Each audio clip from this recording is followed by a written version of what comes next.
Welcome everyone. I believe we are live. Let me please have a 1 in the chat to know that we have a live connection. Yes, we are live. Excellent. Um, Welcome everyone. Thank you all very much for being here, and thank you, Thaddeus, for joining me for part 2 of this talk. Thank you for having me on.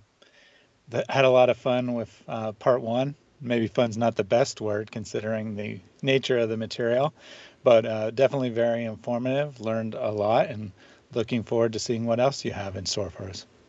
Yeah, no, thank you. Um, yeah, I there was a very interesting discussion that occurred after the show.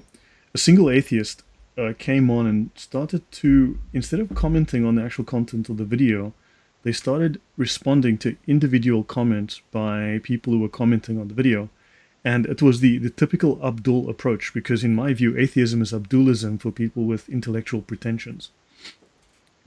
But he started saying things like, questions that sort of undermine, questions that try to deflect from the topic, but try to undermine what you're saying. Instead of making an assertion, he was just asking these questions that seek to undermine and cast doubt. And I asked him to specifically discuss what are the issues with the presentation. And someone else asked him, and then he said, "Oh, all of it. All of it's wrong." So I then asked him if he could specify anything that was wrong, and he absolutely failed to specify a single thing. So clearly he doesn't want to engage with the content, but wants to create this propagandistic sort of sense of doubt. Your comments on that? Yeah, well, if you hadn't prefaced that by saying it was an atheist, I would have said, yeah, that's the typical Muslim behavior. They come on, they say this video is filled with errors, and you say, can you name one of them? And they can't because they haven't actually watched the video. It's just a predetermined thing that they're going to say to the video. It has nothing to do with the content. It's just to, start an argument, distract, however you want to put it. Yeah, for sure. Um, okay, yeah. So guys, I'm gonna go back to slide number 9. I just want to repeat something for a minute. I've made some small changes, and I want to go back over something because we are dealing with now again within Christian doctrine. We have the 10 statements, right? Correctly spoken, but the 10 commandments.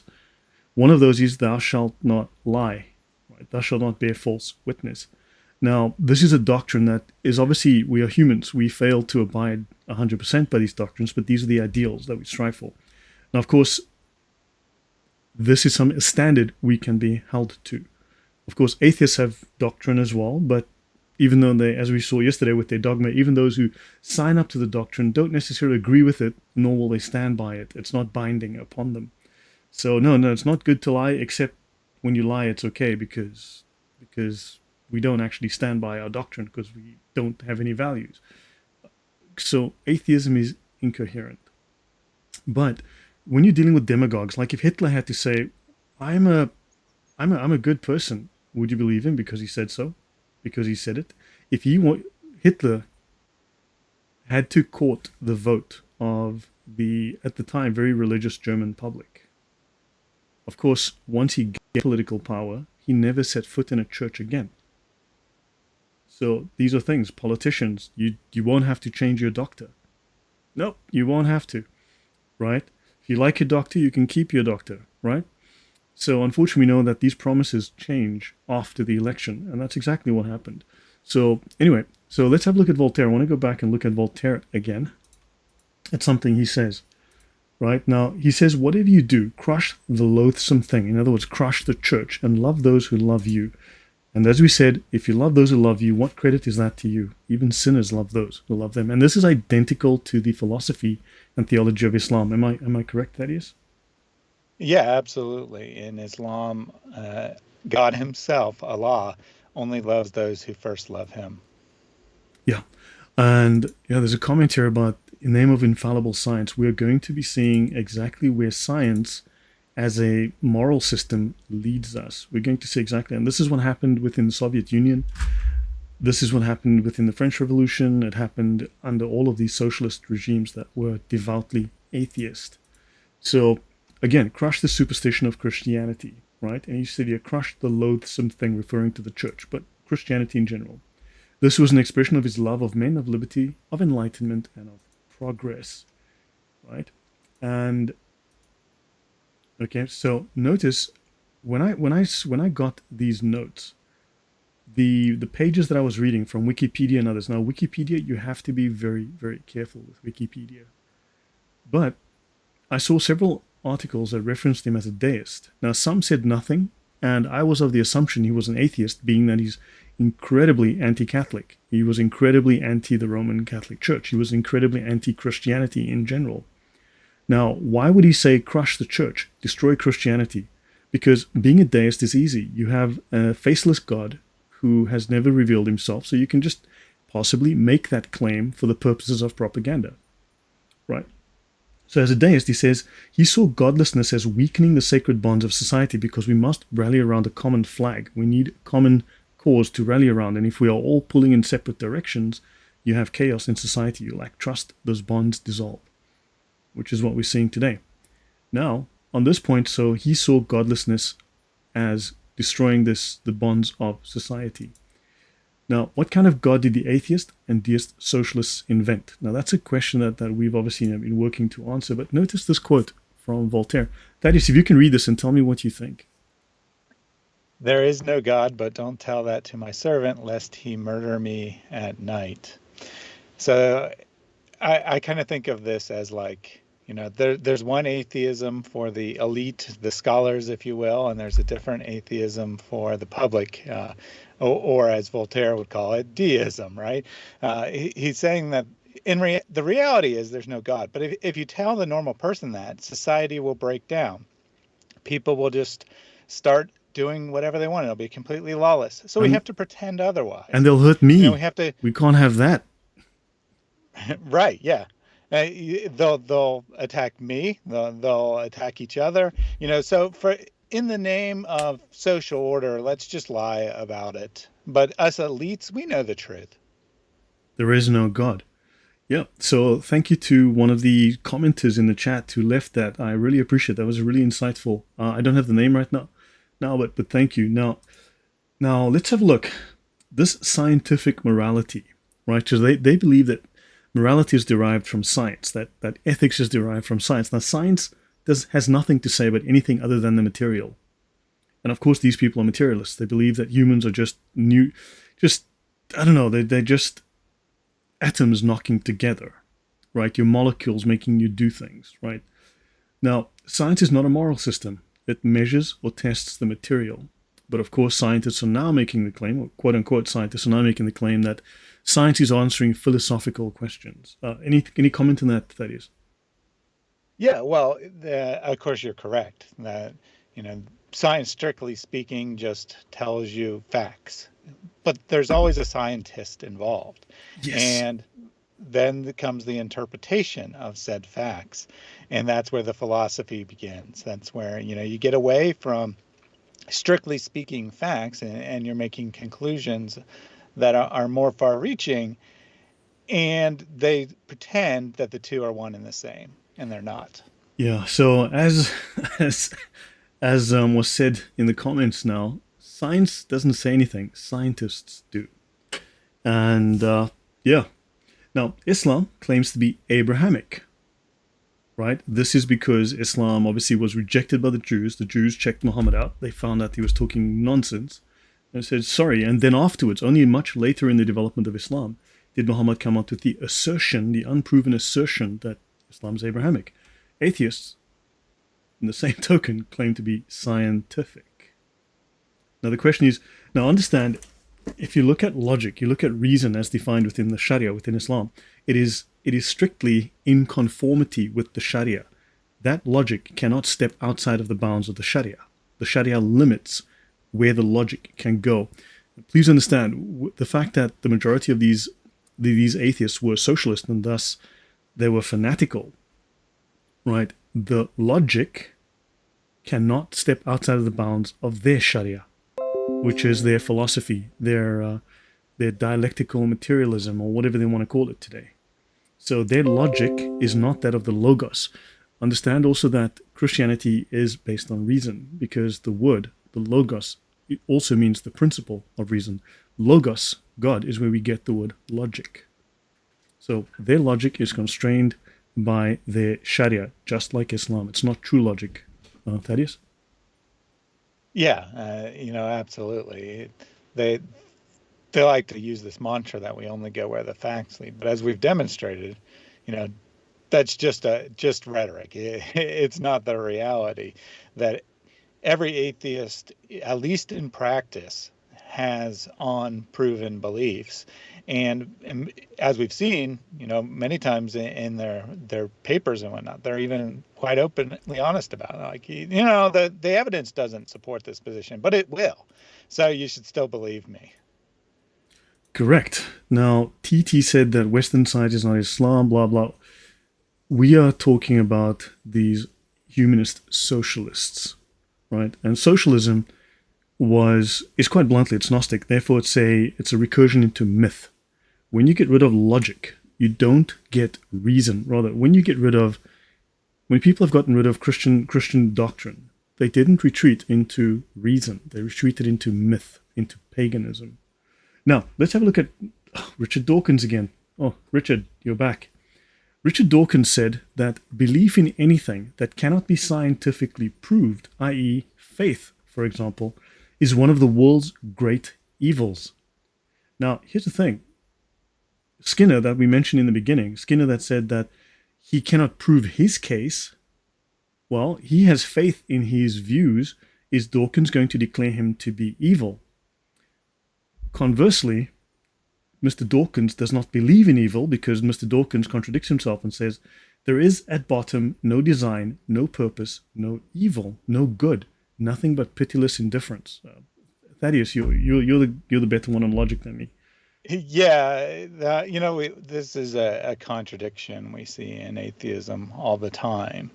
That, on the one hand, they look at it logically and they say if everything's blind chance and there is no designer, there is no purpose, then of course there can't be any good or evil as well.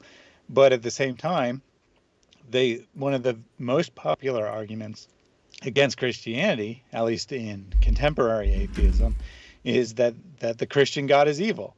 Well, hold on a second. If there is no good and there is no evil, how can the Christian God be evil? So they're constantly walking this contradiction.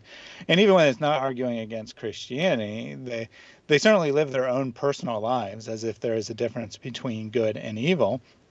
The atheist who doesn't live that way would be the extreme minority, less than 1% or something. So there's a contradiction between the belief that there is no evil and the practice of living a life as if there was a difference between good and evil, but as if what you do matters. Yeah. In fact, I was going to add a slide to this, but I didn't get around to it yet. There's a very, very well-known atheist, 20th century major force in the, obviously, U.S. scholarship, major atheist from the last century, and he wrote scathingly of atheists, saying, but you guys are violating your own logical principles. If you are materialists, then you cannot think of a spirit, being spiritual. He would mention he rattled off a whole bunch of things where these atheists were contradicting themselves. How can you value human life? And so on. He laid it out. He was very, I need to add that at some point. Now, what's interesting is, of course, that Mr. Dawkins will say that atheism is moral. Atheism is good. Atheism is, it's neutral, but it's good. It's neutral. It has no values, but it's moral. They have no values, but it's the best thing. And of course, your beliefs are evil. And of course, there is no virtue except their having no virtues is virtuous, which is not only babblingly incoherent, but it's their actual position. It's totally irrational. He claims there's virtue in having no virtues. So, now he believes that free will does not exist, that actions are determinist. But then, why does he blame people and call it evil when our molecules caused us to believe what we believe? That is? Yeah, it's another contradiction. This is a classic debate in philosophy because if you look at the world and you think that everything's chance, well, then it has to be deterministic, right? If all there is molecules banging against each other, as you put it, then everything has to be deterministic. Then there is no such thing as free will. Yet every person feels like they have free will. Even people who, argue against it act as if they have free will. So it's very interesting. And as you said, he's passing judgment on people who had no choice but to be religious, saying that they're wrong and stupid and they're causing all the world's problems. Well, hold on a second. They didn't have any choice in the matter. It wouldn't have mattered how great of an argument he made. They would have still been religious because it wasn't their choice to begin with. The molecules made them do it. So where's the problem? In fact, and Mr. Dawkins, the majority of the molecules tend to be religious. Well, how is that? We obviously made up of religious molecules. If someone could find the God molecule, that'd be great. Okay, so now let's look at the logical outcome of science defining morality. Okay, so what do we get when we take this philosophy, this nihilist philosophy, this atheist nihilist philosophy, and we apply it to morality, the science, and apply it to morality? Let's have a look. This is a man called Yuval Noah Harari. Now, if you've ever listened to him speak, you will know that you feel like you need to go and wash your hands and take a shower after listening to him. And this is his book, Sapiens, A Brief History of Humankind. And he tells us here, human rights are not real, but don't tell anyone.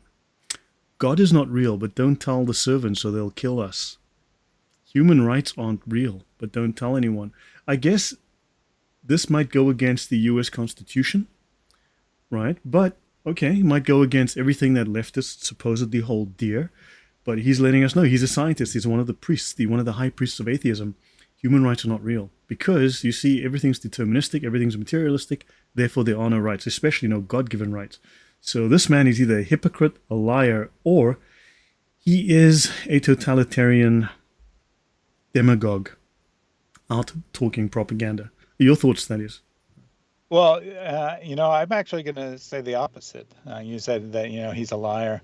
Well, he's only a liar or a hypocrite if he doesn't actually believe what he's saying. If he actually believes what he's saying, then he's being logically consistent. This is what atheism should tell you. If everything is blind chance and humans are no different than anything else, then there is no such thing as a human right. That there's nothing that you can say that, my human rights are being violated by a totalitarian regime, because you don't have any rights. You're just a biological machine with no value or purpose. So if someone, quote unquote, abuses you, that just means they did something you don't like. And there is no actual right. Nothing's been violated. Yeah, you only have preferences. Now notice, perhaps he's an extremist atheist. So now he says human rights are intersubjective. We all like to think that individual humans are important. But, news for you, they are not. You have no importance. You have no value. As Yuval points out, there is nothing scientifically special about any individual sapiens. Our modern prioritization of the individual is a leftover from the Christian concept of souls. Oh, so in other words, you guys are barbarian cavemen who still believe in individuality. You need to give that up. You need to realize you have no worth, you have no value, you are unimportant, you have no rights, and whatever happens to you, it doesn't matter. I do like that he gives credit to Christianity to bringing about this concept of human value, though, because the typical atheist will just say that, this is just something that all human beings agree with, and always has been the case, and that's not really so. It is really the Jewish Christian tradition that has brought about this belief that human beings have intrinsic value. The other religions of the ancient world didn't necessarily teach the same thing. Yeah, and he says, obviously, and then he quotes Voltaire again. So now some people are going to say, Voltaire never said that. That's a false quote, falsely attributed to Voltaire. Okay, well, someone could tell Yuval and someone tell him he's doing atheism wrong, okay, because atheism leads to enlightenment, beauty, love, freedom. This guy is basically endorsing the views of genocidal maniacs like Hitler, Pol Pot, Stalin, because quite literally, under Stalin, under Lenin, under Mao, and so on, in these communist atheist governments, they had quotas for killing people. Quotas. They would simply say, we need you to go and kill 10,000 enemies of the people for no reason. and they would simply go and kill them. People who'd done nothing. When you read through the history, it is incredible. I've been reading some crazy stuff, and this is what happened under atheism, because human life has no value and no meaning. There is no sin, there is no wrong, there is no justice. And this man is doing exactly what enabled the worst atrocities in human history. Last comment before Yeah. we... No? Yeah, I mean that's kind of the point, right? He is saying where atheism naturally leads, and once you get there, there's nothing to stop these kinds of atrocities. Uh, you say that he's enabling them, but I say that the logical conclusion of atheism enables them. I don't feel that he personally is arguing for it. I think he's just showing us where atheism leads. He's being honest. Yeah. Other atheists are not so honest, with themselves and others about where atheism leads. Fair enough, thanks for that. And false doctrine says, doesn't make sense, lest he kill me at night. Why scared of death if life is meaningless? Voltaire's acting as if his life is meaningful. I mean, it's not like he's being murdered, it's just a preference of his servant to kill him, and that's just a preference. Right? Because, I mean, morality is just a preference, right? Well, I mean, he still has the preference to stay alive. So I think it's still logically consistent. Maybe he shouldn't say murder. Maybe he should say end my life or something, a more value neutral statement. But he still has the preference to go on living. Yeah. Okay, so I'm going to run through back to where we ended off yesterday. So we ended off here. Okay. This was, of course, our discussion of the American Humanist Association and atheism as actual religions.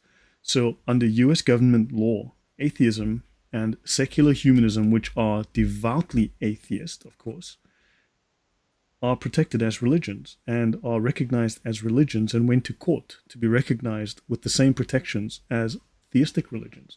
They just are regarded as non-theistic religions. If Buddhism is a religion, then secular humanism is a religion, and thus atheism is also a religion.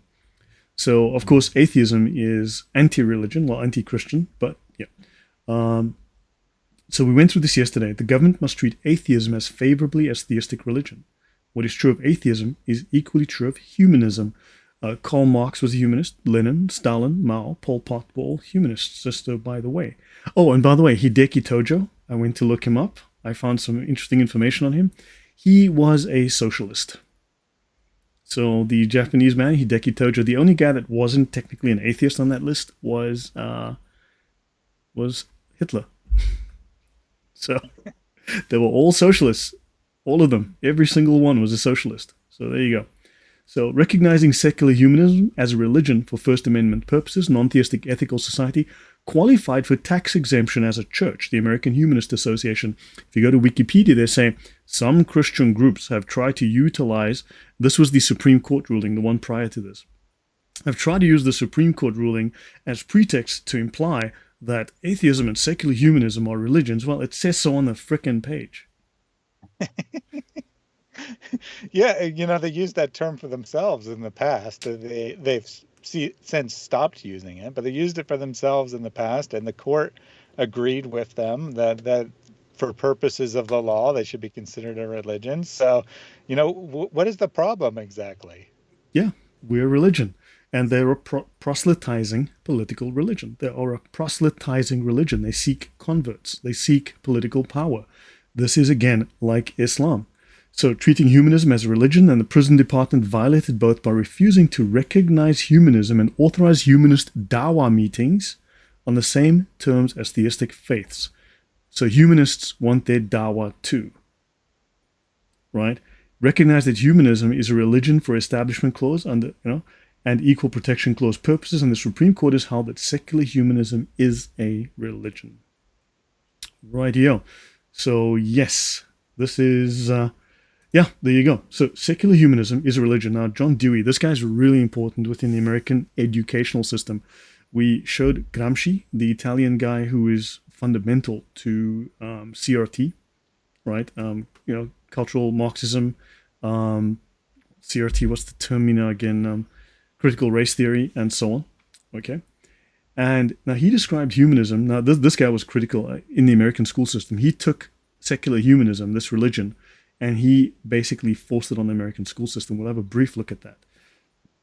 So John Dewey described humanism as a common faith. Apparently, it's the default position of mankind. Socialists are constantly saying that atheism is the default position. Well, this guy claimed then already, way back, that it's the common faith of mankind. Right? Something our Islamic friends say as well. Everyone's born a Muslim. Everyone's born an atheist. Everyone's born a humanist. Thank you for catching that. They can have the babies, and I don't want to be associated with something that is what unthinking people believe in. So, Yeah, so everyone is born an atheist. Yeah, common faith. But it's a faith. Understand? It's a common faith. It's not a lack of faith. It's not a lack of belief. It's a lack of belief. Right? So Julian Huxley called it religion without revelation, and the first humanist manifesto spoke openly of humanism as a religion. Now, many humanists can be cited who have acknowledged that humanism is a religion. And I'm just going to have just a handful of these guys up here because I would be a whole day otherwise. And I showed you the manifestos.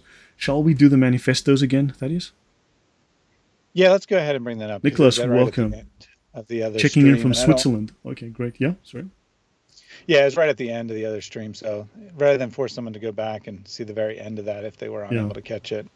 Yeah. Okay. So this is the American Humanist Association, and they catchphrase is good without a god, advocating progressive values. We looked at the term progressive, where that comes from, equality, what that actually means. That's the destruction of the abolition of hierarchy. Humanists, atheists, and freethinkers. Okay, fantastic. Humanist Manifesto. So if you look at the word religious humanism, they call themselves religious humanists. This was 1933, their first manifesto. They're religious humanists. They are religious humanists. And down here, they're religious humanists. And if you go and you do a search, you'll find that the word religio, the word, right, they speak of religion a whole lot. Because they're a religion. They've always been a religion. Right? Religious humanists. Yeah, and of course you've got, right, so they're religious humanists. Now, let's see, there was one thing that was really interesting. So this is the first one. Of course, it was superseded later in the 50s by the second manifesto. Right? And let's have a look here. So that is your thoughts on this. Those who signed Humanist Manifesto 2 disclaim that they are setting forth a binding credo. So they have no absolute moral values. Yeah, you sign, the purpose of signing a statement of beliefs here is to say that we all agree on these things. And then one of the statements they sign is to say, but we might not agree on these things, actually. We're just signing this piece of paper for the heck of it. Yeah. So you cannot hold them to anything. You cannot hold them to a single claim. They say, well, we also believe lying is bad until we feel the need to lie. And then it's okay. Then it's not a problem because how do you judge that?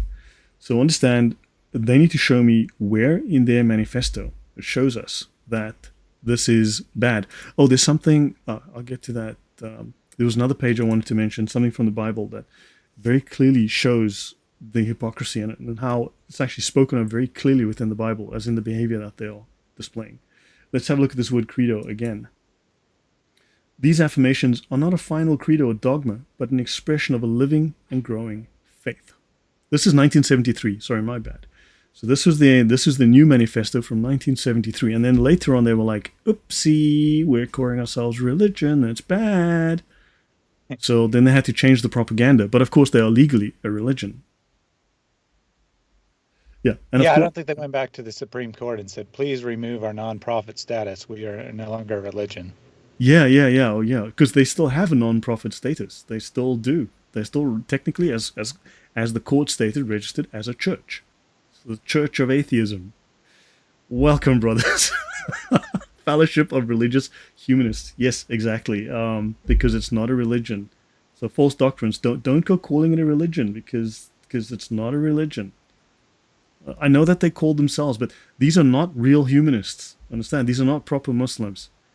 These guys worship the Dajjal. These guys, this is because they fought with Abu Jahl and right, Thaddeus?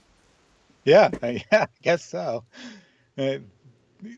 Just like Islam, it's the non-religious belief system where everyone is mistaken about what they believe, but it's still true.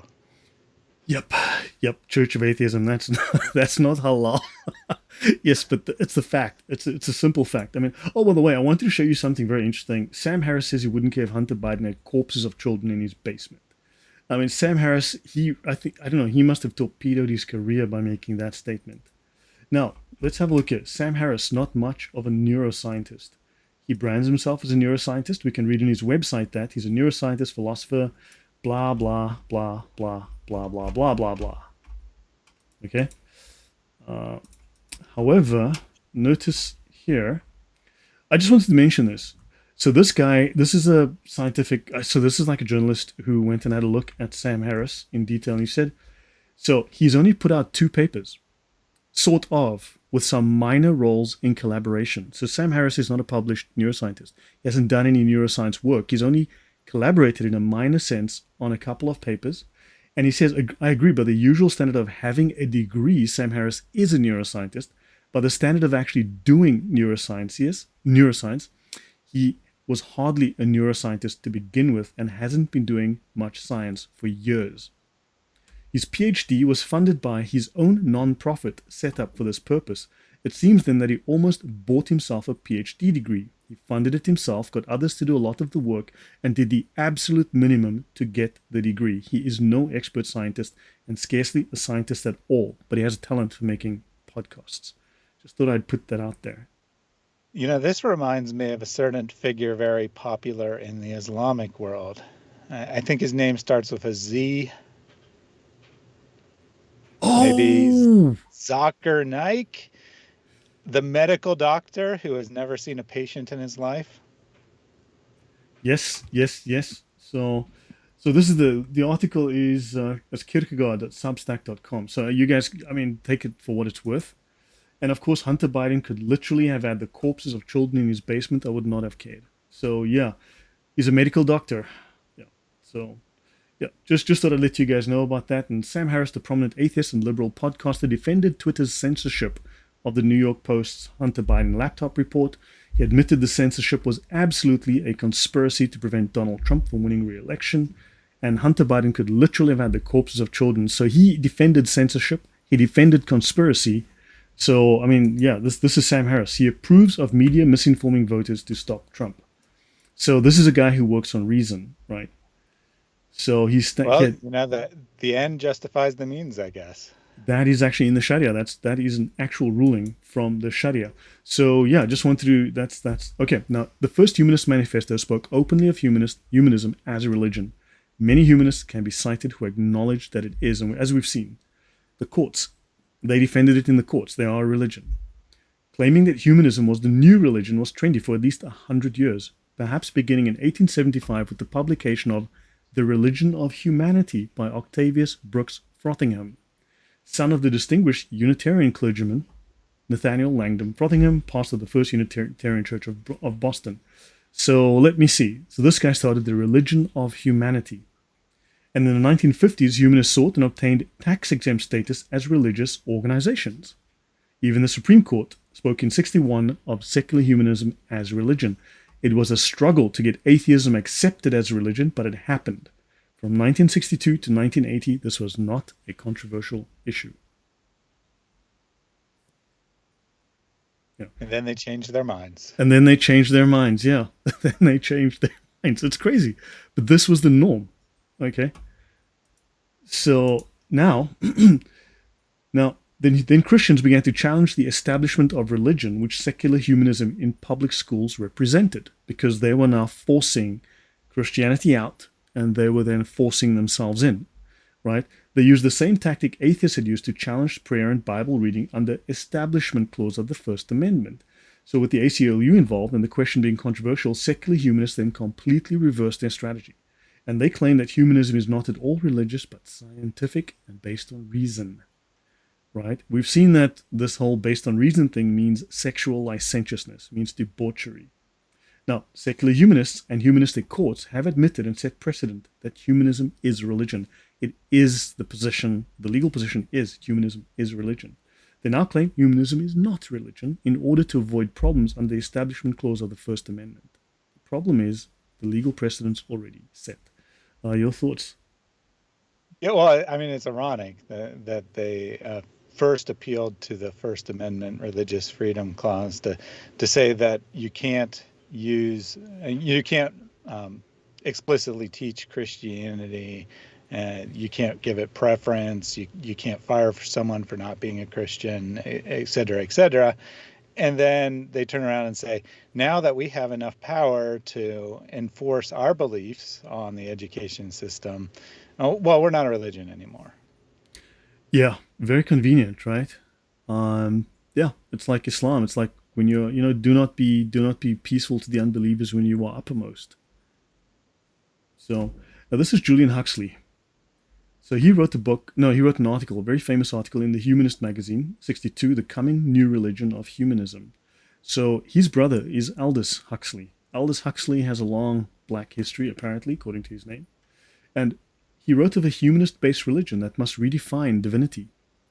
I feel sure the world will see the birth of a new religion based on what I've called evolutionary humanism. The beliefs of this religion, of evolutionary humanism, are not based on revelation. A humanist religion will have the task of redefining the categories of good and evil. Ah, we want to diddle your 3-year-old boy. We want to diddle him. It's good. We've just redefined it. By the way, this is exactly what the communists did. This is precisely what the communists did. They redefined what was good, what was evil. So understand now, is the coincidence that this is exactly what the worst governments in history did?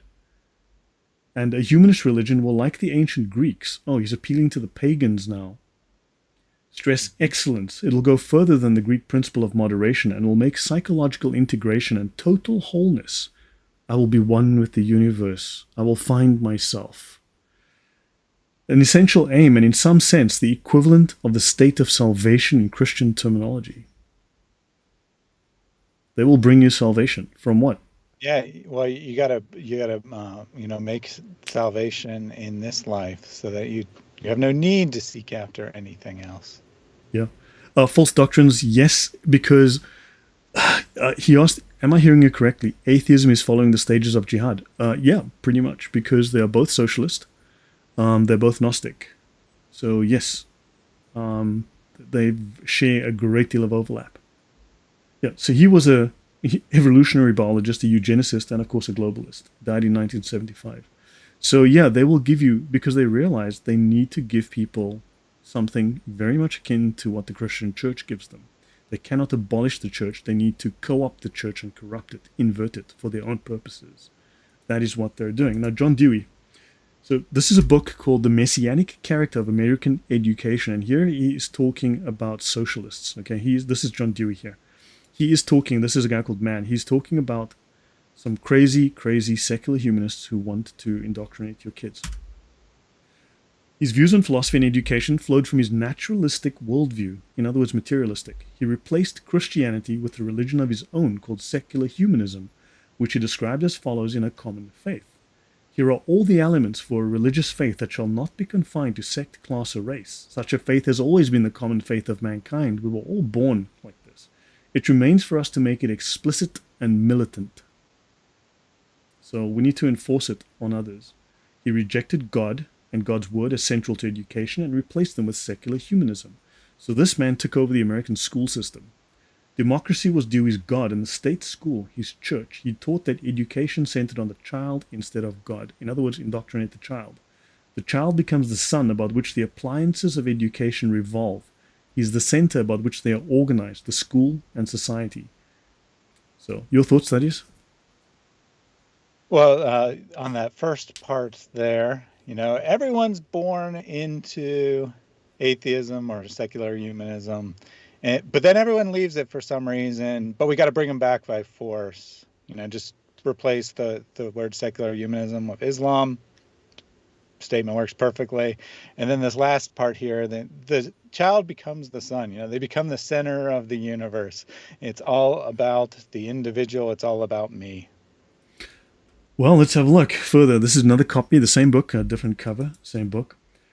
What has public education been trying to accomplish? We need to ask this. So before the 1830s, and Horace Mann, a guy called Horace Mann, no schools in the US were state supported or state controlled. They were local, they were parent teacher enterprises, and they were supported without taxes. And they took care of all children.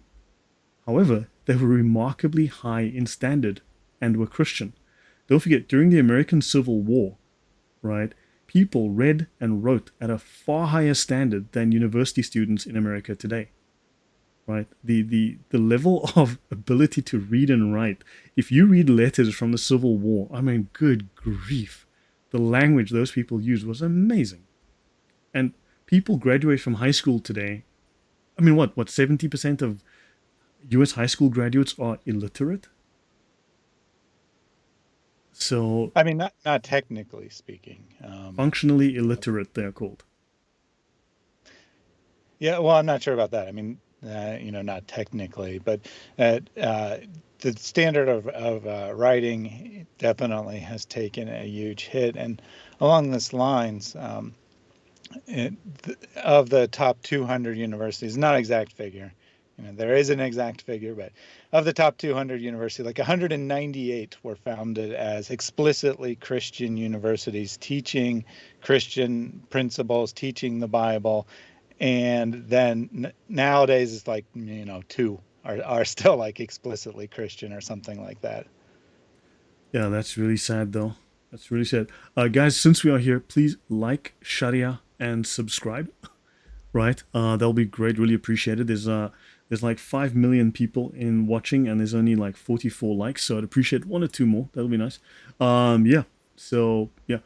Yeah, but we had much higher levels of education back then. Now notice, from man to the present, the state has used education to socialize the child. In other words, to make him subject to socialist indoctrination. The school's basic purpose, according to its own philosophers, is not education, right? Not in the sense of the three R's, reading, writing, and arithmetic. Instead, the point of education is to promote democracy, socialist democracy, and equality, not in a legal or civic sense, but in terms of the engineering of a socialized citizenry. Right? Remember, equality is simply the removal of hierarchy, the destruction of hierarchy, so abolition of hierarchy. Public education became the means of creating a social order of the educator's design. What are we seeing today? What is the most important? What is the single most important topic in school today? Let me see.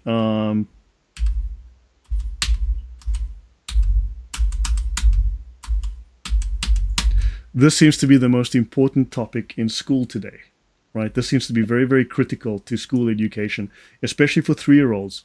That seems to be the major topic. That's what school exists for today, right? I mean, objectively speaking, I'm sure it doesn't take up a majority of the time, but it actually does take up a good majority of the time in public school, especially in early grade school, is self-esteem, or as He Never Returns as a Horse put it, feelings. It's about making the child feel valuable. And I'm not saying that that's not important, but that's something their parents should be doing. And it's certainly not the purpose of the education system to be you come here and we're just going to say that whatever you do is right. Especially, when you're talking about a young kid who doesn't actually know how to read and write.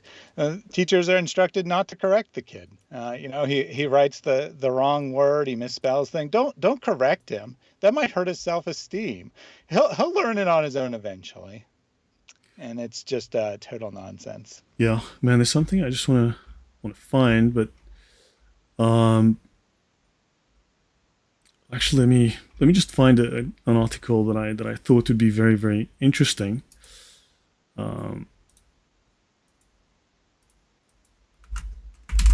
Here, this might be very, very interesting. This I put on my Facebook recently, just so we know what the whole point of modern education is. You can see this. Charlotte Mecklenburg Schools is promoting a book on the ins and outs of gay sex to 7th graders. Rub the head of his COCK back and forth with your hand. In order to be able to CUM at all, you or your partner may need to finish off with a handy. Now, it started with We just want to get married. It will end with, we're going to your kids in the bum and teach them how to do it. Now, the road to hell is paved with good intentions, okay? And this is from the ins and outs of gay sex to seventh graders in a chapter called Boy on Boy Sex. Now, I wasn't aware that this is part of the critical training of kids the age of 7, 8, 9, and 10 at school. I wasn't aware of that, but apparently it's very, very important for kids to learn this at school. So, yeah. Yeah, apparently. Who knew? Yeah. I'm a little speechless at that one. There's a lot more of that going on than you realize. It's worse than that. This is mad. Okay, sorry. So let me just go back here. Now, so such men saw themselves in the school in messianic terms. Their whole point was to push the whole social engineering scheme, and this is exactly what they did, right? And this book was instrumental in launching the Christian school and homeschool movements. Now this is Horace Mann. So, about Mann's intellectual progressivism, the historian Elwood Cubley said, no one did more than he to establish in the minds of the American people the conception that education should be universal. Now, another word for universal is communist, right? As we showed in the beginning. Actually, did I show you guys that? No, I didn't. Oh boy, maybe I should show you that. Let me actually just do this then.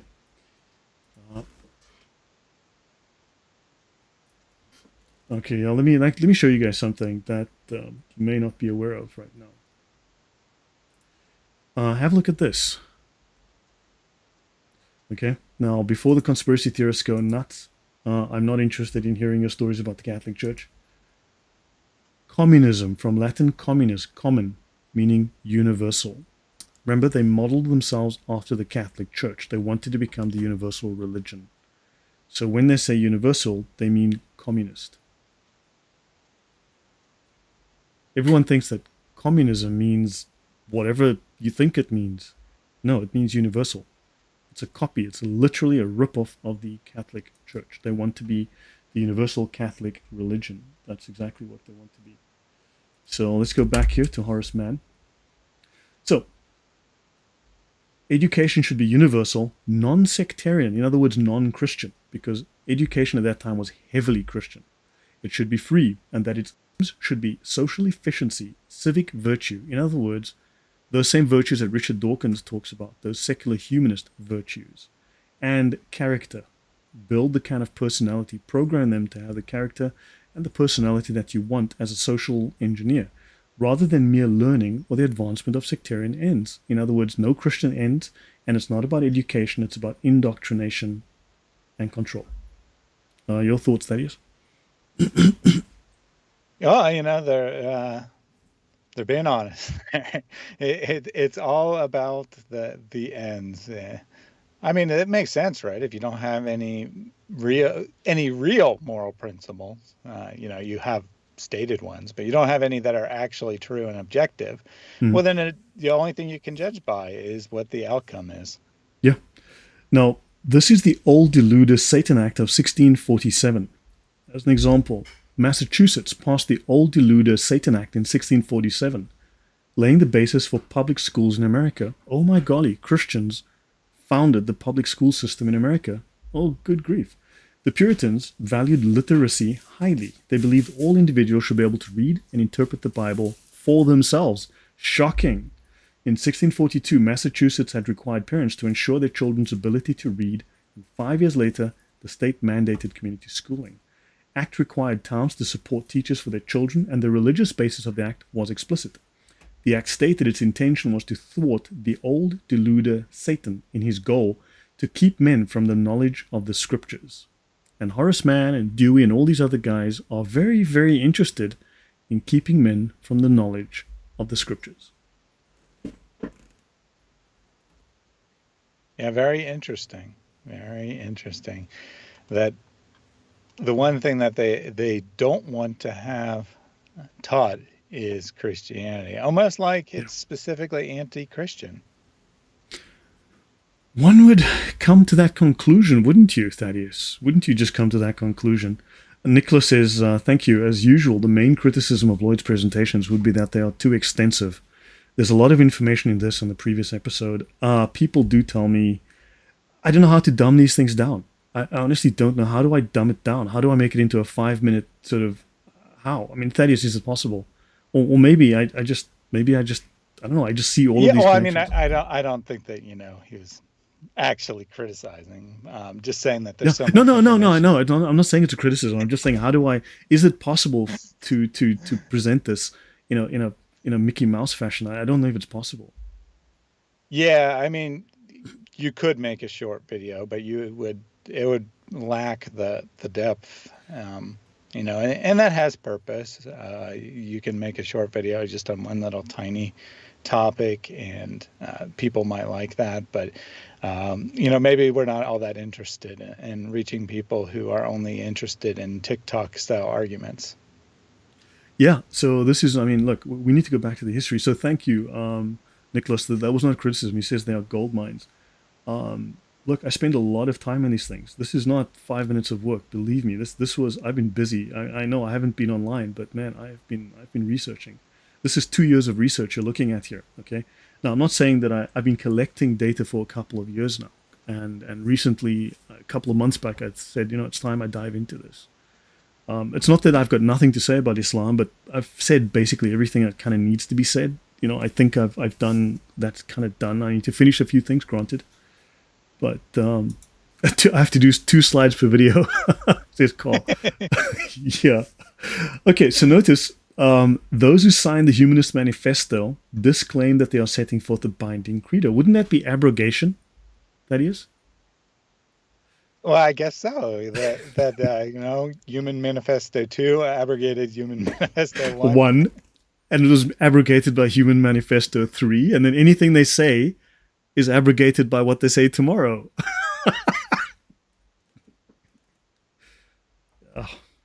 Yeah, so basically, this is Islam. It's Islam called humanism, and Manifesto 3 removes all mention of religion. It is now progressive and guided by reason, as with the French, as with a crazy, insane, genocidal French. Oh, by the way, this is the tax return of the American Humanist Association. So yeah, this is their tax return. Obviously, they tax exempt. We strive to bring about a progressive society where being good without a god is accepted and respected way to live life. We're accomplishing this through civil liberties, our defense of civil liberties, and secular governance. Oh, they want secular governance. They don't want religious governance. It's not that they're neutral. They want their kind of governance. By our outreach to the growing number of people without traditional religious faith, and through a continued refinement and advancement, in other words, they are proselytizing, an advancement of the humanist worldview. So yeah, their little tax return. This is 2019 is the latest one. I went to look it up on the IRS website. So Yeah, I think that there's about a 3-year lag between when they're made public and when they're filed. So that makes yeah, sense. Arnold and Thanos says, Lloyd, this info is fabulous. Thank you, much appreciated. There's several. Yeah, there's 3 manifestos, Andrew. I see you got a new logo. No wonder I didn't recognize you. Okay, so this is from the Texas Law Society, I believe it's the Texas Legal Society or whatever, and they put together this thing. The establishment of the religion of secular humanism and its First Amendment implications. Oh my gosh, these lawyers have decided that this is. I wonder why they made that decision. Could be because it's a religion. And they say there's a growing concern in contemporary academia regarding the nature of modern society. Okay? And they speak of a pagan society in the United States. Now, we've seen that Marxism effectively has taken us back to paganism. Atheism, under the French, went straight back to Greek and Roman paganism. So they went straight to paganism, did not stop and pass go. I mean, they did not stop. They just passed go and they went straight to paganism, right? They didn't stop at reason. They went straight to debauchery and paganism. Our whole culture seems to be facing the possibility of a kind of nervous breakdown, and the problem is the deepening secularism that has taken hold of the present cultural matrix. Secularism, or what is termed secular humanism, poses a serious constitutional quandary because its purpose is to eliminate traditional theism as a significant aspect of reality by forcing traditional theism from the arena of public discourse and American institutional life. It is forcing Christianity out and forcing itself in. It is not benign. It is not reason. It is a religion that is aggressive. Thaddeus, your thoughts? I have to disappear for one Yeah, I moment. mean, they don't want to replace Christianity with nothing. They want to replace it with something. They want to replace it with I'll a be right back. system put in their own image. You know, this has been the temptation of man from the very beginning. We can have a religion in God's image, or we can have a religion in our own image. What did I We can miss? make ourselves our own God, and that is that that it said that pride is the foundation of all sin, and that's exactly what atheists, secularists are advocating. That you should have pride in yourself, and you should make yourself your own God. So there is nothing unusual going on here. This is something that has been going on throughout human history. Truth Hurts says something, and look, I know this is a very contentious topic, so I'm going to tread lightly here because this is one that's this is a series of landmines. Without the Reformation, there wouldn't have been the Enlightenment. Martin Luther made everything worse. Now Thaddeus knows my views on Martin Luther, and it's not because I just woke up one day and didn't like him, but um, I, based on the research that I've done, and now understand, just as Muslims have very strong defenses for Islam, which are not that strong. I mean, they're pretty ridiculous. Atheists have built up their defenses for atheism. The whole defense of Martin Luther is pretty solid. It's pretty tight, and I mean it's very, very well researched, very well prepared and structured. It doesn't mean I believe a word of it, because I think it's all crap. Quite bluntly, I don't believe Martin Luther was Christian at the end of his life. I don't believe he was a heretic. I've said that, and I'll say it bluntly. Right? Martin Luther was a heretic, and I don't even think he was Christian at the end of his life. Whatever he did, he went very far off the rails. But yeah, he caused a lot of problems. So, yeah, so I did put my foot in it there. But the issue is that some of this stuff, you can go back, if you go back to the 18th century, you'll find there's the modern socialism that we're discussing today, 18th to 21st century. However, you can find the echoes of this in the 14th, the 15th century, right? You can find in the 15th century, you will find echoes of this. If you look up a guy called, and I thank you again to one of my subscribers who commented, they mentioned Marsilio of Padua. And yes, you need to go have a look. So this goes back to the 15th century. But then you can still go prior to that. There's another, you can find echoes of this prior to that. So this philosophy developed over time. And then quite interestingly, you will find it, and this is again going off into conspiracy theory territory, and I don't want to go there, but quite literally, it is part and parcel of the Muslims. This surfaces originally in a well-known, historically proven Islamic secret society. So I'll leave it at that. Okay, so transcendence, as one news columnist has noted, transcendence has been, shall we say, declared inoperative by the major agencies that officially define reality. So, in other words, American government has become secularized or has joined this religion, and they've decided there's no transcendence. Universities, schools, educational institutions, public institutions, and so on. Any comment before I go on? Yeah, well, I agree with that last statement there, that the United States is more religious than most Western countries, but at the same time, there's kind of this unspoken rule that everyone knows that it's not real. Religion isn't real. We don't talk about it because everyone can have their beliefs. They're all equally valid because they're all just nonsense in the end. And that's kind of the unspoken rule that dominates the culture. Yeah, but if you have ideas that conflict, only one of those ideas will win. Right? Well, that's logically true, but that's not the credo. The credo is that all the beliefs are equally valid. All religion is the same.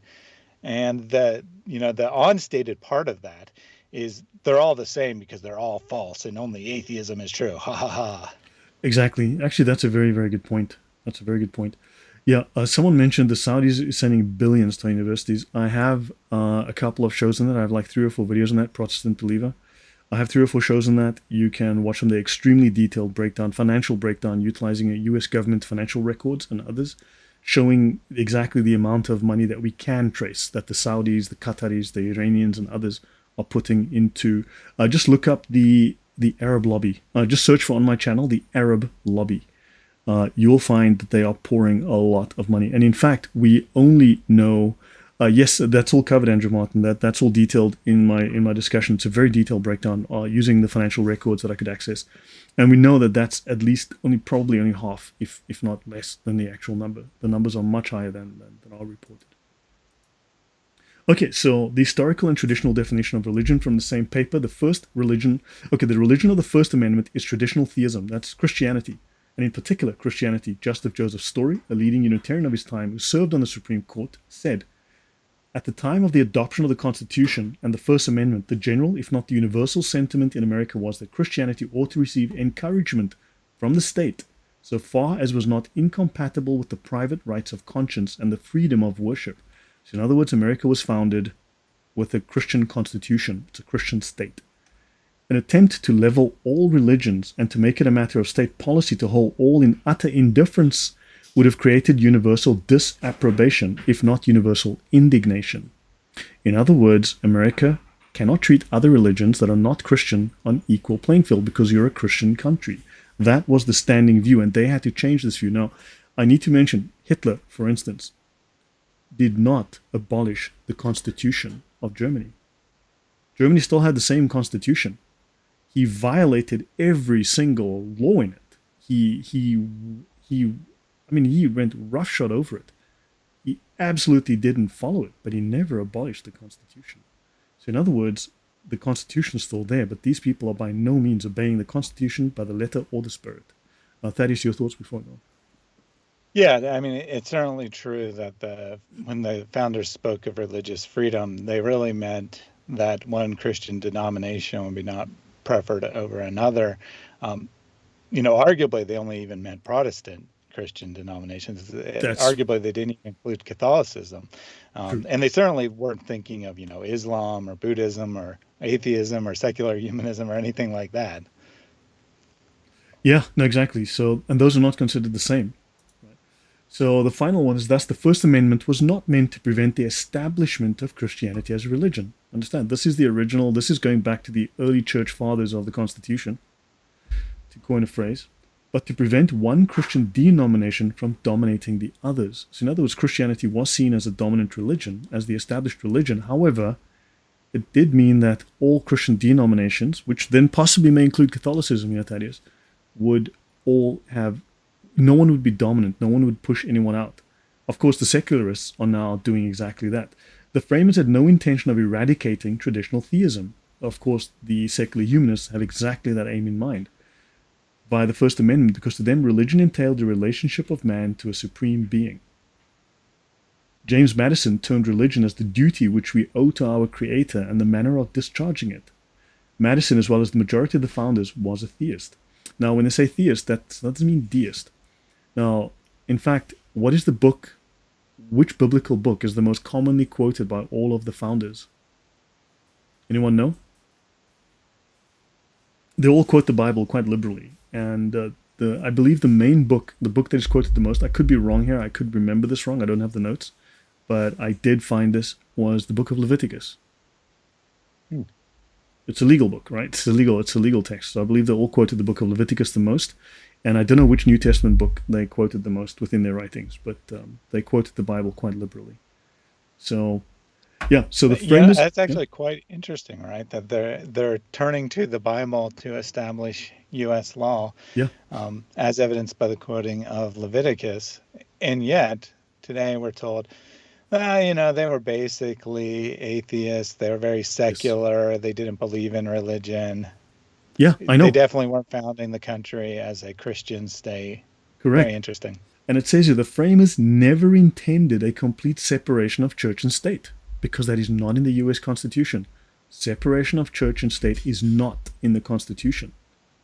Right? So understand, don't take advice from your enemies. Don't let your enemies define your terms.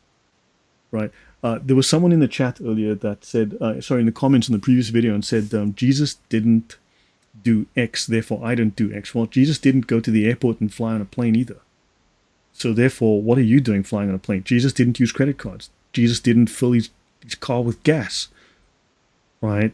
So yeah, I mean, okay, yeah. Jesus didn't use medicines that we know of. Jesus didn't laugh. So why would you want to laugh? Well, what's that, you bigot? Stop laughing. I mean, it's stupid. Like, seriously, that is just idiotic. Sorry, I think Thaddeus, he your thoughts? laughed, Lloyd. I'll give you the other ones, but I do think he laughed. No, it's dumb. I just look, sorry, I just think it was dumb. Right, so fine, we're ending off, we're slowly winding down here. So, Enlightenment principles, Utopia and Jefferson. So, the Enlightenment principles are generally associated with what was called the Age of Reason, or the Age of Debauchery, rather in the 18th century. Now, the American and the French revolutions happened in this century. Now, notice they took very different turns. They were interpreted very differently. The American Revolution was through a Christian lens. The French Revolution through an atheist lens. The French Revolution turned into a bloodbath, an absolute slaughter. The American Revolution established the greatest country on earth. Sue me for that. Okay? I need to sneak across the border and vote for Trump in the next election, just to annoy people. Anyway, that's what oh gosh, if people did that, the border would be shut so fast. So, one, reason is the new authority. This is one of the principles of the Enlightenment. I'm just kidding, all right? Maybe I'm not. So anyway, reason is the new authority. So reason replaces all older forms of moral authority and replaces God with man. So it's not about reason, it's about replacing God. And Thomas Jefferson, as an example of this radical thinking, he did a major edit of the Bible. Thomas Jefferson wrote his own Bible, basically. In fact, he didn't call it a Bible. He called it The Life and Morals of Jesus of Nazareth, commonly called the Jefferson Bible. He took a razor blade and cut and pasted his own. So he proposed a review of the morals of the ancient philosophers, moving on to the deism and ethics of the Jews, and concluding with the principles of a pure deism taught by Jesus, omitting the question of his deity. Your thoughts, Thaddeus? Well, I just love that.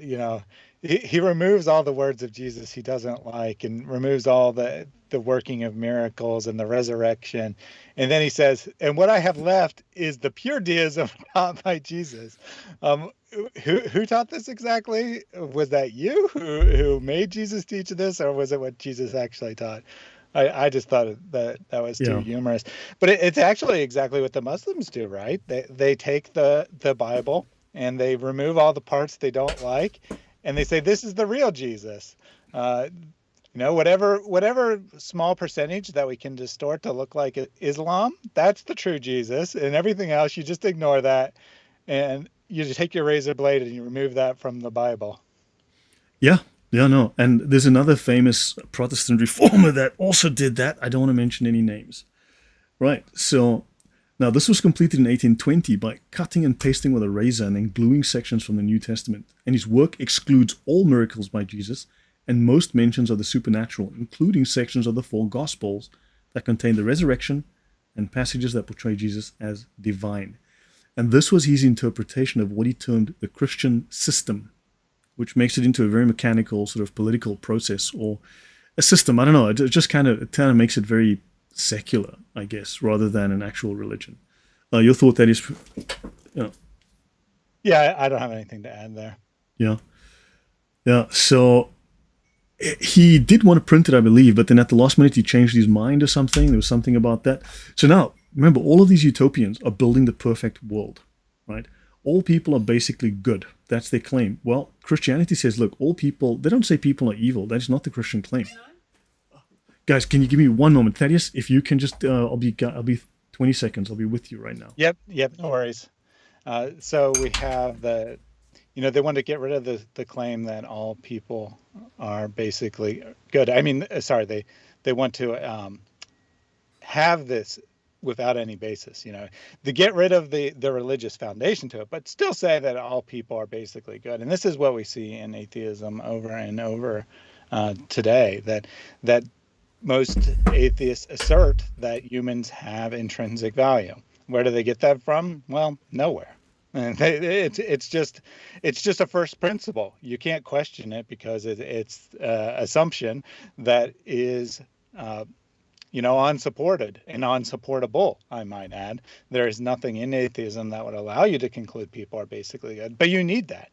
Without that, you can't form any sense of morality. You end up with the conclusion like we were looking at from that author earlier, where he says, human beings have no value. There is no such thing as human rights. Yeah. Rights can't be violated because they don't exist.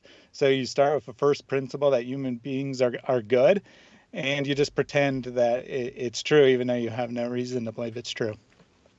Yeah, no, excellent. Yeah, so yeah, as Christians, well, Christian doctrine would show that man is fallen. He has a fallen nature. He tends to be drawn to doing wrong, to sinning. It doesn't say that we are evil, but it says that we're not perfect. Whereas this says that you are perfect and that you can do no wrong. And well, there is no wrong anyway. So what the hell? So yeah, I mean, this is so, which means that anything you do is either deterministic or it's okay. So therefore, if you kill someone, rape someone, it's fine. So that is a serious problem with this. And progress, a near perfect society can be created if you follow reason. Now, so educate Sure. people, okay? Yeah. So is this the will or the logos, right? Is this the principle of reason, which is tied to the morality of God, or is this the will, which is satanic? The will is the satanic. We had a talk on the will versus logos. Have a look at that, the will versus logos. I have a talk of that on my channel and on Thaddeus' channel, I believe. So also, don't forget, the reason here is constrained like the Sharia. It's like Islamic reason is constrained by the Sharia. You can think as long as you don't overstep the bounds of the Sharia. Here, you can reason as long as you don't overstep the bounds of the philosophy of the Communist Manifesto or whatever it is. That is, yeah? Yeah, well, I mean, you put in parentheses there, will or logos, and it's clearly a will in reality. They want to use this word reason. They want to say we only go where the evidence leads, but it's really about will. Tying in with the second one there, that it's about self. It's about making yourself God. There's two options the atheist can have. They can go with the nihilistic view where nothing has any meaning, but most people don't want to go there. Most people want to say that life has meaning. Well, where do you find meaning without God? You find it in self. It's all about I am my own God. Yeah. Now, these adherents, they live in the time of enlightenment, right? It was the enlightenment. We're enlightened. Those who came before live in darkness.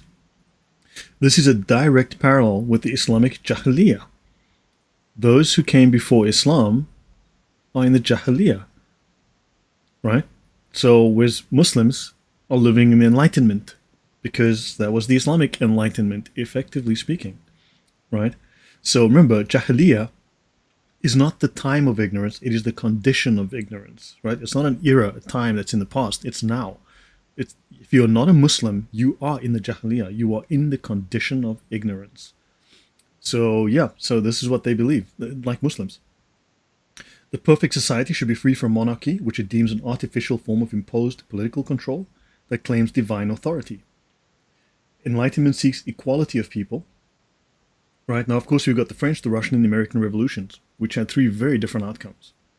And the new world should be free of slavery. Now, man, if we go into the history of communism, you look at Lenin, you look at the Bolsheviks under Lenin, you look at Stalin. Oh my God, slavery was enormous in those ideologies.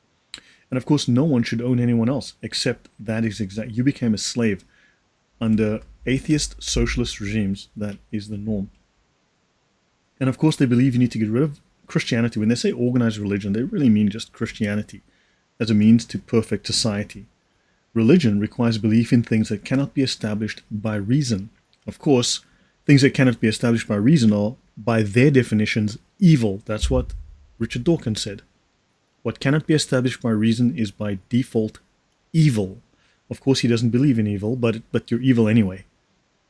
And of course, they believe in multiple universes, which they have absolutely 0.00000 proof for. They have literally no proof of multiple universes, but hey, they believe in that stuff anyway. Thaddeus, yeah.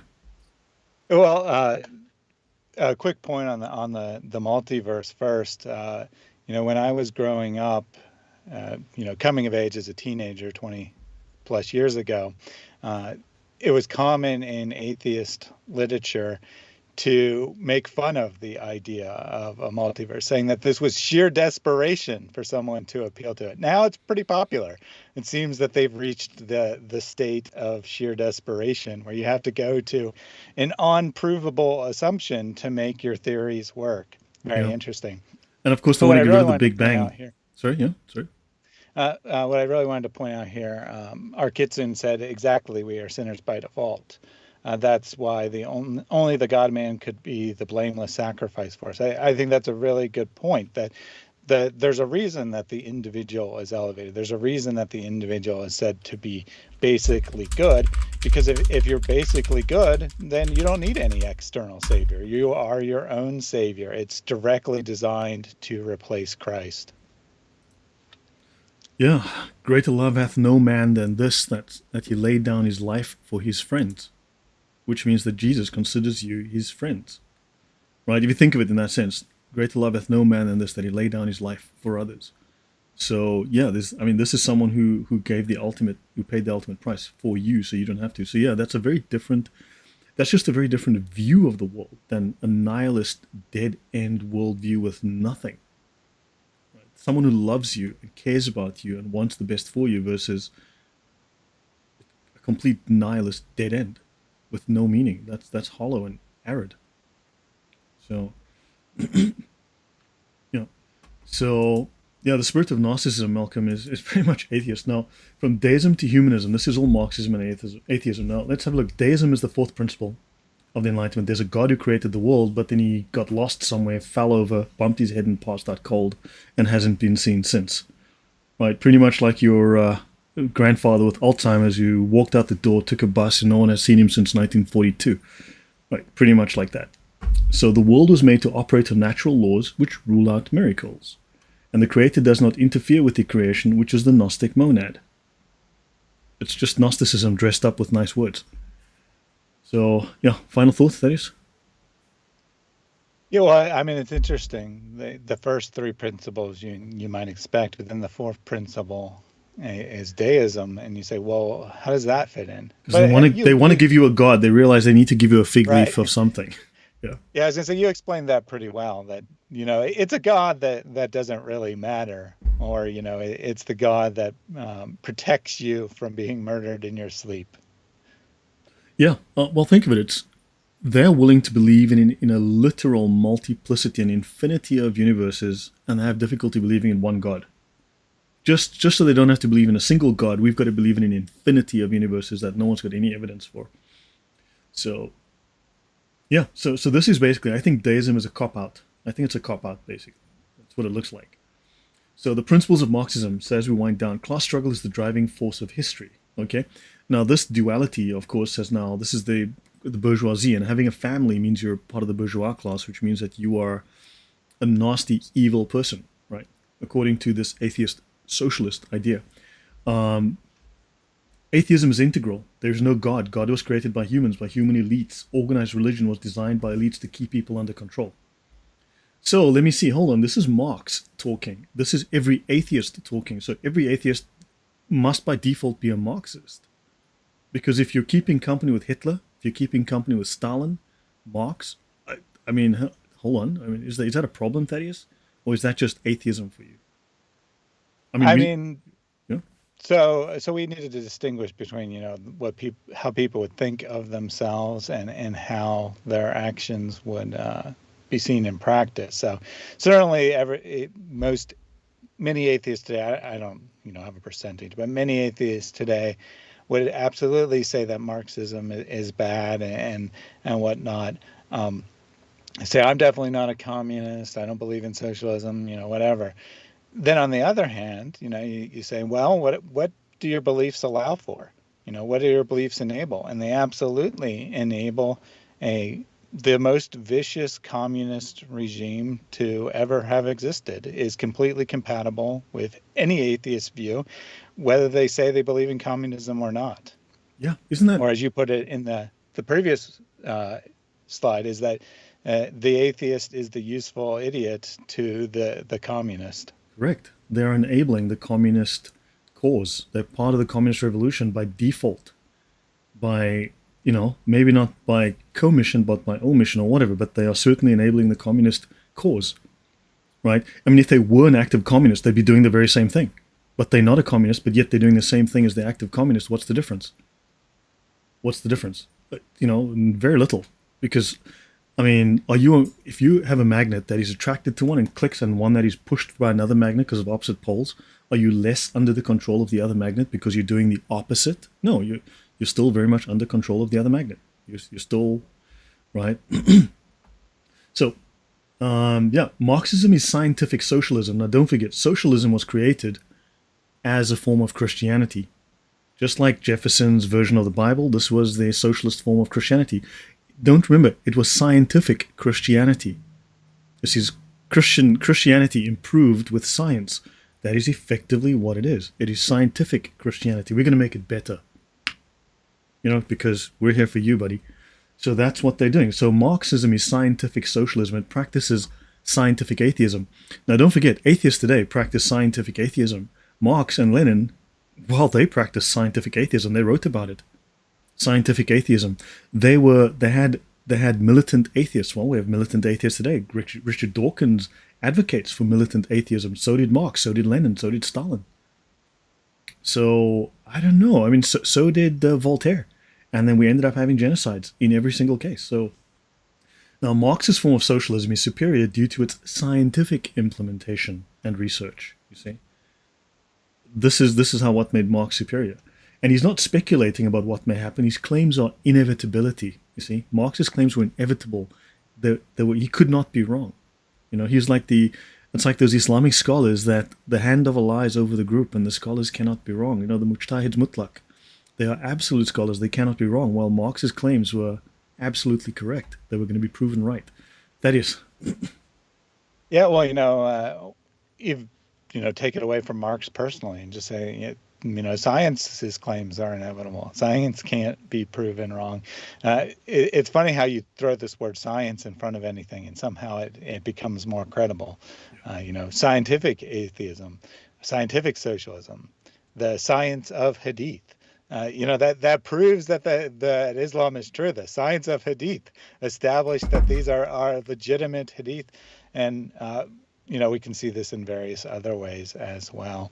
And of course, as we've already said, it's just semantics. Just throwing the word science in front of something and declaring that makes it objective doesn't actually make it objective in any way. Yeah. So Marxism has international appeal. It crosses social and international boundaries, and as we saw from the the American Committee on Un-American Activities, right, from the U.S. government, they had international appeal. In fact, that's why it's called the Comintern, the Communist International.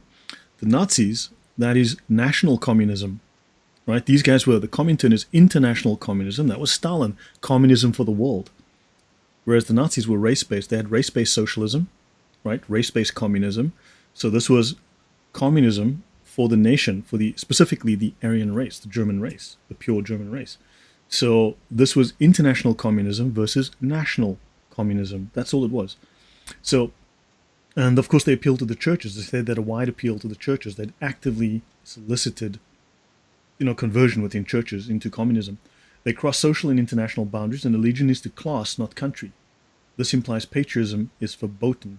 As you know, these days patriotism in the US is a bad thing. Patriotism in Europe is a bad thing, except in Poland. Now, of course, allegiance is to the Ummah, not to your country. Isn't that fascinating, Thaddeus? Indeed. Just like in Islam. Isn't that weird? And here's an important thing. Revolution is needed to achieve the goals of communism. It is not a peaceful religion. It is inherently violent. I should also mention that jihad is needed for Islam to achieve its goals. It is a revolutionary religion. You have two kinds of Muslims, revolutionary Muslims and long march Muslims. You got the long march through society Muslims, and you have the revolutionary Muslims. So now, eat the rich. Well, that in the French Revolution, they murdered the rich. Overthrow the bourgeoisie. Well, they murdered anyone that wouldn't follow along. Marx anticipated a spontaneous revolution. Lenin stated that the workers and farmers were incapable of revolution, and they needed the guidance of a professional class of revolutionaries who would take power and run the revolution for them. Isn't that fascinating? You guys can't do this. We'll do it for you, but we need to stay in power so that you can overthrow the government, which is us. Yeah, okay, Thaddeus. Yeah, I mean, but just trust that we'll be better. You don't like the monarchy, get rid of them and replace them with a dictatorship, and that'll solve all your problems.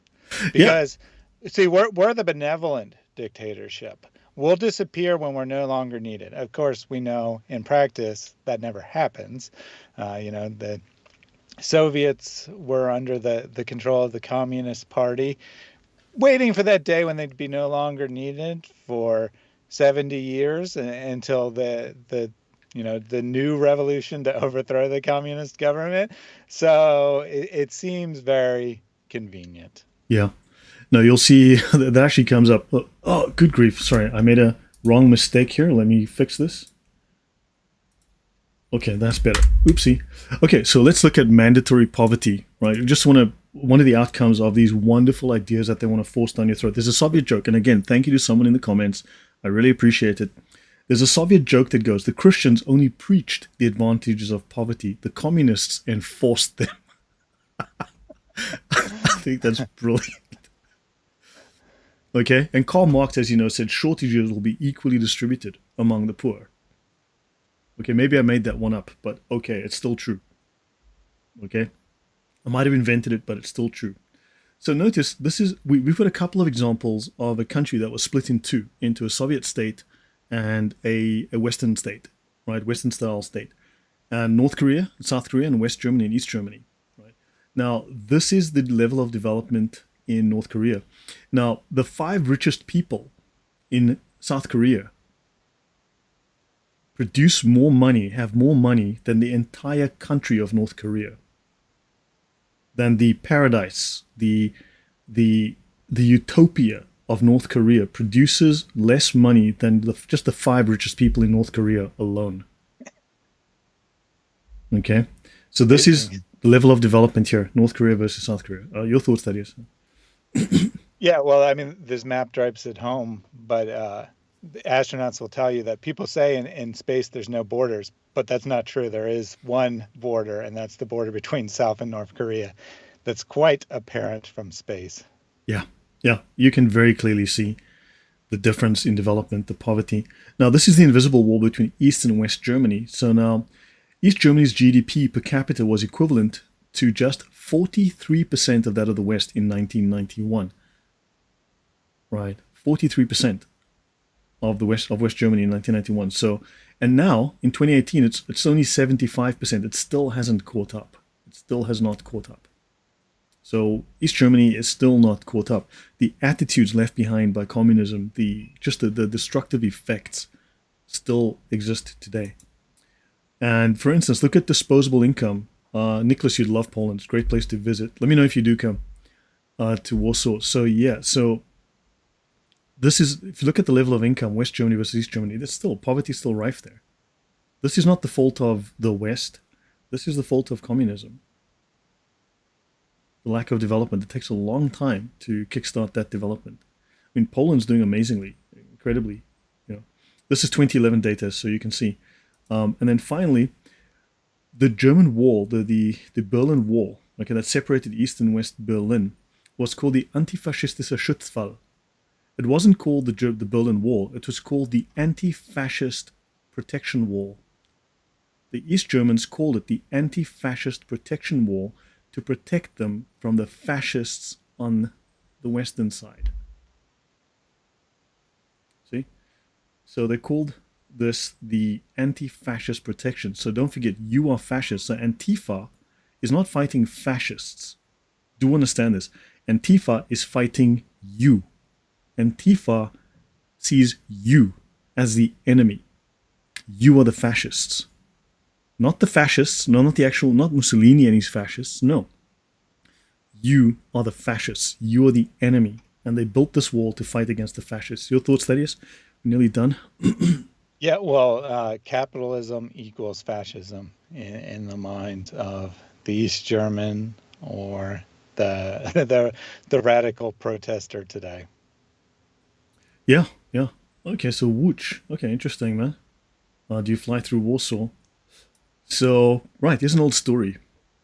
Those who would imprison Christians for hate crimes for daring to say there are only 2 genders or refusing to bake cakes for gay weddings, but they're a private company that can do what they want, except that embraces allies those who throw gays off roofs. They are allies like Hitler and Stalin were in the common cause to eradicate Western civilization, considered evil for its Judeo-Christian roots. Individualism, personal. Now, do humanists not understand that civilization, freedom, human rights are on the verge of extinction, and capitalist Christians in Israel are not the ones at fault? Of course they do. Of course they know. Yes, they know. They know exactly that. The answer is simple. Humanists are the communists. They are the fascists. The useful idiots who, like their Islamic partners, despise human rights because they don't believe that human rights exist. Those are Christian ideas. Thaddeus? Yeah. Yeah, I mean, it is very interesting that, atheism is against all religions, yet they'll ally themselves with anyone who is not a Christian religion. Islam, we worship the same God as Christians, yet we'll ally ourselves with atheists or anyone else who isn't a Christian. It seems that to both groups, what's more important than their actual stated beliefs is being against Christianity. Atheists, we're against religion, but really we're mostly against Christianity. Muslims, non-Muslims are bad, but really the Christians are the worst. We really don't like them the most of all. Yeah. We worship the same God. Okay, please slaughter your next animal at Eid in the name of Yahweh. Say the Bismillah in the name of Yahweh. Say the Shahada in the name of Yahweh. Oh, you won't? Oh, I thought it's the same God. You just happen to call him Allah. No, it's not the same God. It's really simple. But that's a very, the contradiction there is very clear, very starkly, very well said. Yeah, so guys, that wraps this up. My next presentation is about schmuckular humanism, which is Gnosticism plus socialism plus Christianity produces schmuckular humanism.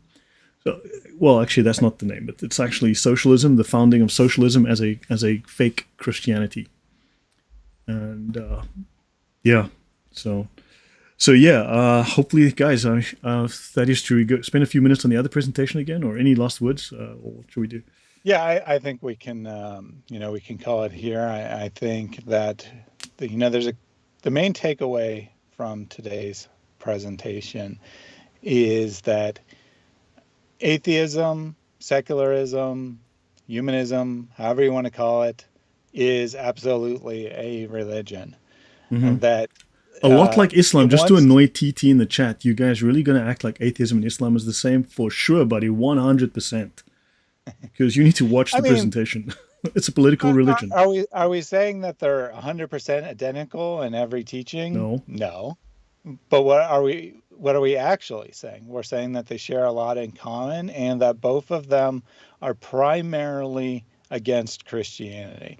They're against, in theory, atheism is against Islam, but in practice, they're much more interested in attacking Christianity, so they'll ally themselves with Muslims when it's convenient. Have you ever seen an atheist ally themselves with Christians to attack Islam? I mean, you can probably come up with a couple isolated examples, but has it ever been done as a political movement? Has it ever been as a major thing, beyond the level of an individual? Not that I'm aware of. I'm aware of, many Muslims who will ally themselves with atheists to attack Christianity, and not just on an individual level, but as a organized thing. And we've pointed out many similarities. Yes, we could point out some differences. The point being that really, at least from our perspective, from the Christian perspective, is that there's really only two religions in the world. There is the religion where you rely on God, that everything, you place all of your trust in God alone. And then there's the religion where you place all your trust in yourself. And atheism and Islam and all the other world's religions absolutely fall into that second category. That at bottom, it's all about self. It's all about, I am my own God. I determine my own future. Whereas in Christianity, it's all about, I cannot achieve salvation on my own. I have to place my trust in something beyond myself, an all-powerful God who provides that for me. Yeah. Just some other way, this is Lenin. Now, this is the book, Death by Government, which is the single most detailed study of genocide by government forces. And this will bluntly tell you that socialist atheist governments, he says it straight up, are the most destructive, murderous form of government. Atheist governments are the most murderous form of government invented. And socialist governments, and Islam is socialist, get that straight. And Lenin says here, the scientific concept of dictatorship means nothing else but this: power without limit, resting directly upon force, restrained by no laws, absolutely unrestricted by rules. That's Mr. Lenin for you. Now, the atheists say lots of things that he also said. Maybe they don't say this, maybe they don't say it like this, but these are the things that they believe, these are the things they say. Let me have a look here. Marxism is thoroughly uncompromising. It knows truth absolutely. It knows good is communism and evil is capitalism. See, you are evil. Now, notice they sacrificed, this is the Chinese, a sacrifice of over 35 million souls for a better society. See, they're doing this for a better society. The unborn, you see, the people of the future. We're killing you now for a better society. And of course, notice this is the Young Turks. They lived in a golden age, an age of enlightenment. Oh my golly, during which the Turks manifested all the great virtues. Isn't that fascinating? Who knew that? Okay, they glorified Turkism and, like the Nazis, believed themselves a master race. But notice this from their history: the Young Turks had murdered 1.5 million Armenians. Being practically all atheists, the Young Turks only used Islam to incite the Muslim masses against Turkey's Armenians. Wow, looks like they. I mean, it's not like it's illegal in Islamic law to murder Christians anyway. But yeah, these guys were socialists too. So isn't that fascinating? So understand, there's a lot going on here that that we all need to learn about.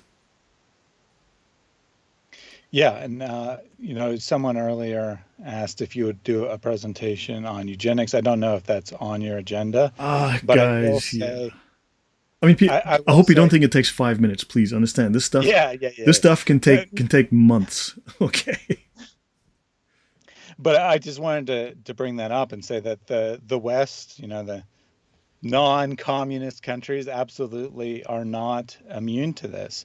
The West has a history of supporting eugenics. Eugenics is the scientific conclusion. If all there is genetics, well, we can modify genetics. We can ensure that only genetically superior people reproduce, and that took place everywhere.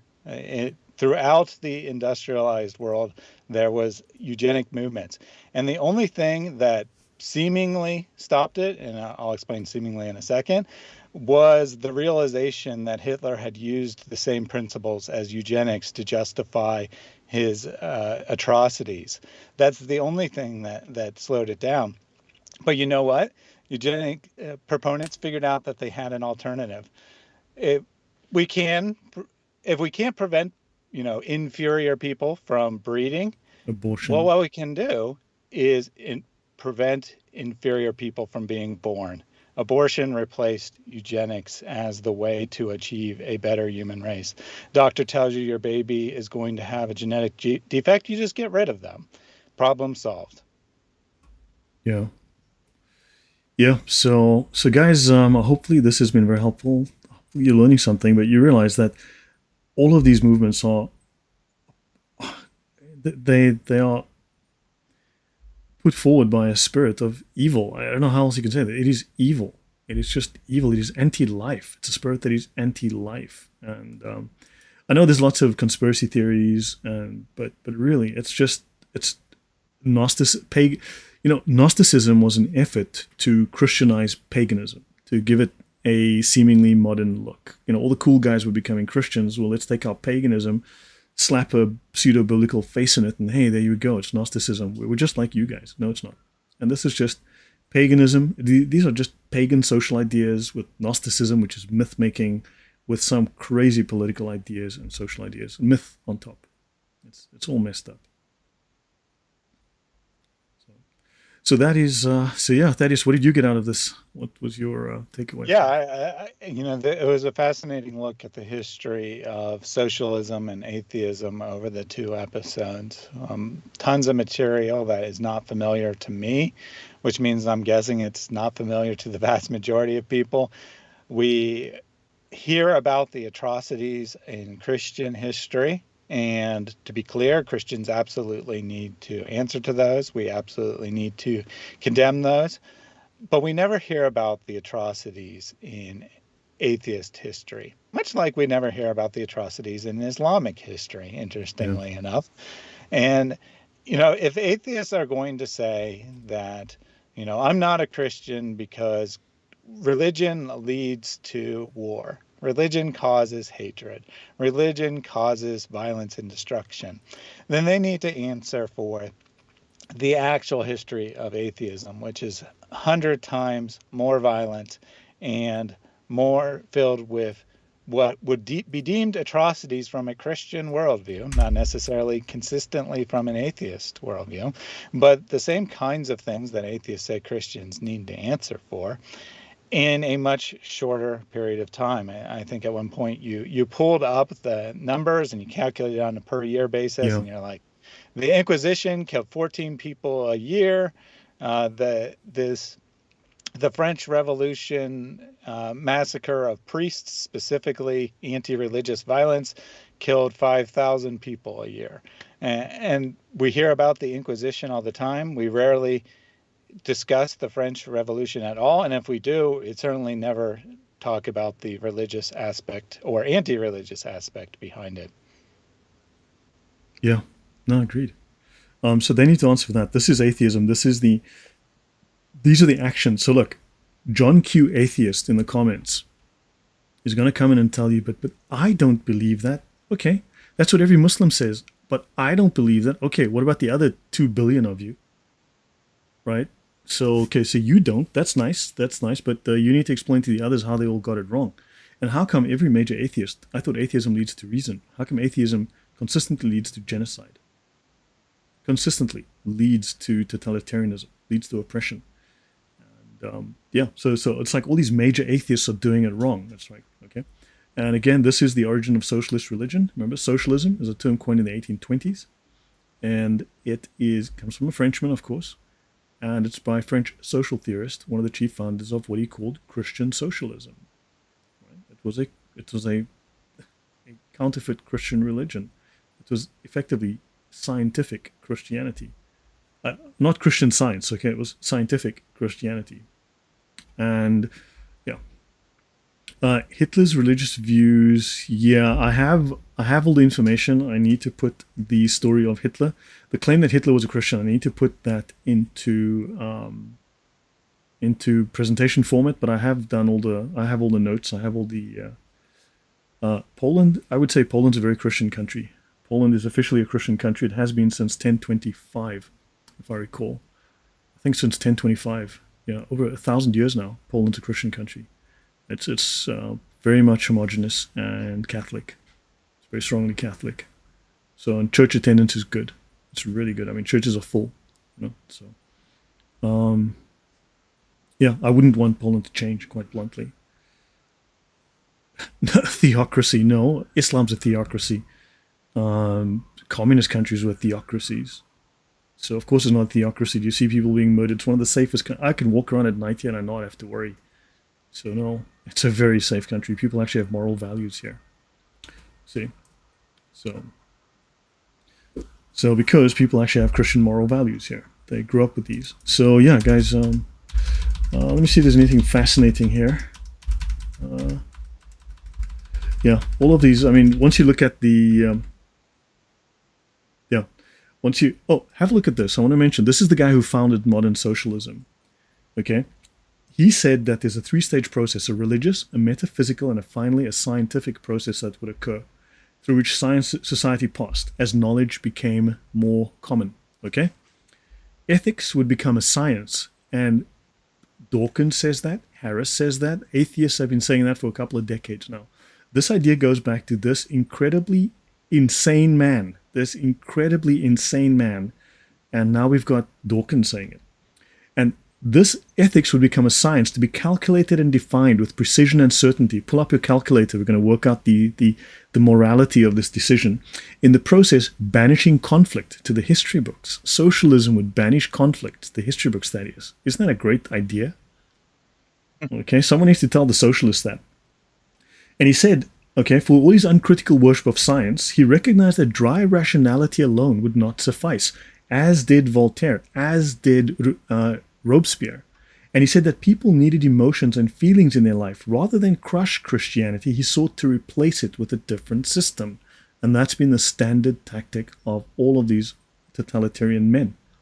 He replaced deity in his book called The New Christianity. He replaced deity with humanity. He replaced the clergy with scientists. He replaced faith with scientific knowledge and proposed a social reorganization centered on a cult of Newton. He could verge on the mad, but his religion of scientific atheism formed the mold from which many others would take their shape. He was taken seriously by John Stuart Mill, Thomas Carlyle, Karl Marx, and Friedrich Engels, amongst others. Thaddeus, final word. Thank you very much, Nicholas. I really appreciate that. Thank you very much. I'm very grateful. Yeah, I think this is a slide from the second presentation. Correct. Yeah, I think that as we continue to dive into this subject, we're going to see the completely religious origins of socialism. And to be clear, by religious origins, I don't mean that it's a outgrowth of Christianity or some other religion. What I mean is that it was explicitly designed to be a new religion, a religion that would replace Christianity. Atheism doesn't generally seek to replace Christianity with nothing, despite the slogan. Rather, they seek to replace it with something else. Yeah, so these are atheists who have a cult, not a religion. It's a counterfeit religion. It's a counterfeit Christianity. So you can be atheist and still a cultist. So, yeah, guys, so let's wrap it up. Thank you very much. It's 9 p.m. here. Thaddeus, thank you very much. I really appreciate your time, your patience, your input on all of this, and the fact that you put up with me saying some very inflammatory things. I know that, I say some. Yeah, to be clear, I don't necessarily agree with 100% of Lloyd says, but I probably agree with 99% of it, and I can, put up with 1% difference. So. Thank you. I appreciate that. Yeah, I know. For the Protestants out there, I'm a Protestant. I was raised a Protestant. I am not a Catholic. Just understand that. But when I look at some of the issues in the Protestant church, I am not happy. And there's a certain person, there's a certain guy. I'm not going to mention his name, but there's a certain guy back in the day, and I've looked into his history, and I'm like, good grief, this man is slimy. This man is slimy and disgusting, and that's my opinion of that dude. We all know who I'm talking about, I hope so. Yeah. And I'm like, good grief, I need to talk about him one day, but I need to be very careful because I need to be very well prepared to deal with it, because the apologetics on him are very tight. I don't believe a freaking word. I don't believe a word of it, but they are very well written apologetics for him. So I'll tackle that one day. Thank you, guys. Not perfect, man. Utterly corrupt would be much better. Absolutely corrupt and foul. That's the impression I've come away with. So yeah, he wasn't just anti-Semitic, man. The man was foul to the core. You need to look into his life. The man was dirty to the bottom. Thank you, guys. Have a great evening. Have a great week. I hope Sunday's been good. Thaddeus, thank you again. I couldn't do this without Thaddeus, guys. Thaddeus has been a huge asset to me. He's been patient. He's been, he would give me fantastic advice, and he's the reason that I'm doing this. He's made sure that I don't go off the rails too much and kept me on the straight and narrow. So thank you. So yeah, I will see. Hopefully Wednesday I should do a show with Thunderous. I'll go through some of the same material and talk about some new things with Thunderous. All right, guys, take care. Atheist rules. No, atheism is sick, TT. Atheism is sick. Your religion sucks. It is violent. It is brutal. It is pagan. It is the most disgusting, murderous ideology of the last 250 years. Thanks, guys. Take care. Have a good night. And I'll see you all soon. God bless. God bless.